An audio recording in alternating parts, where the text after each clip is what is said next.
지금 집을 사지 말라는 신호일까요? 아니면 마지막 기회일까요? 오늘 부동산 시장은 그 어느 때보다 강한 메시지 속에서 움직이고 있습니다. 정부가 부동산과 금융의 절연이라는 표현까지 꺼내들면서 사실상 대출을 통한 주택 구매 구조 자체를 흔들고 있기 때문입니다. 최근 금융당국은 가계대출 증가율을 1.5%로 묶고 수도권과 규제지역 다주택자의 주택담보대출 만기 연장을 원칙적으로 금지하는 초강도 대책을 내놨습니다. 이 정책의 핵심은 명확합니다. 대출을 통한 부동산 투자 자체를 줄이겠다는 것입니다. 다시 말해 빚내서 집 사는 구조를 끊겠다는 선언입니다. 여기에 양도세 중과 유예 종료까지 겹치면서 시장에는 이른바 이중 압력이 형성됐습니다. 대출은 막히고 세금은 올라가고 결국 다주택자 입장에서는 선택지가 줄어든 상황입니다.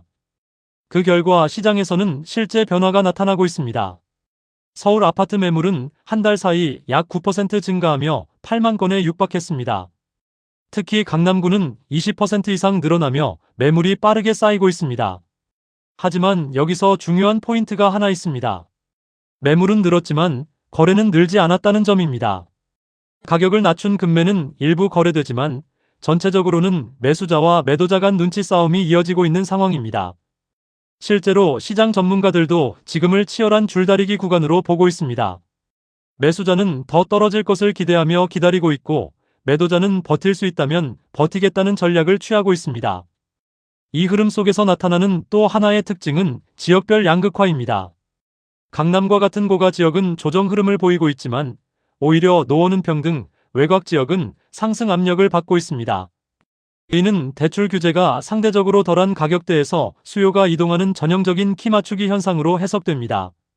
즉, 시장 전체가 떨어지는 것이 아니라 돈이 움직일 수 있는 구간으로 이동하면서 구조가 재편되고 있는 것입니다. 그런데 더 큰 문제는 따로 있습니다. 바로 전세 시장입니다. 현재 서울 전세 매물은 크게 줄어든 상태입니다.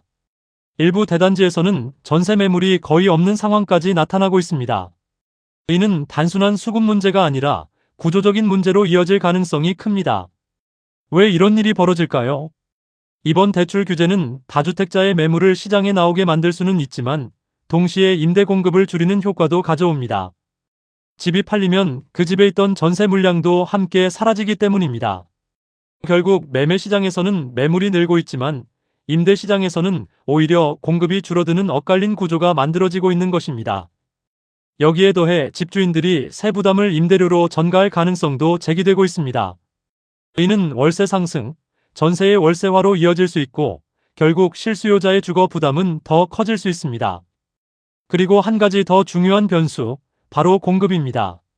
전문가들은 지금 시장에서 가장 중요한 것은 대출 규제가 아니라 공급 변화라고 지적합니다.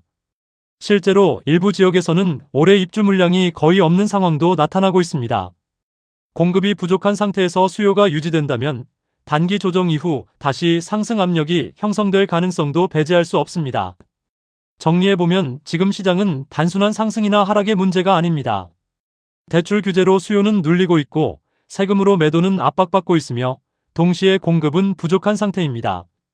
이 세 가지가 동시에 작용하면서 시장은 매우 복잡한 균형 상태에 들어간 것입니다. 그래서 지금 시장을 한 문장으로 정리하면 이렇습니다. 가격이 아니라 구조가 바뀌고 있는 시장. 앞으로의 흐름은 결국 5월 9일 양도세 중과 유예 종료 이후가 중요한 분기점이 될 가능성이 큽니다. 이 시점 이후 매물이 실제로 소화되는지 아니면 다시 잠기는지에 따라 방향이 갈릴 수 있습니다. 지금은 분명히 쉽지 않은 시장입니다. 하지만 동시에 가장 중요한 변화가 시작된 구간일 수도 있습니다.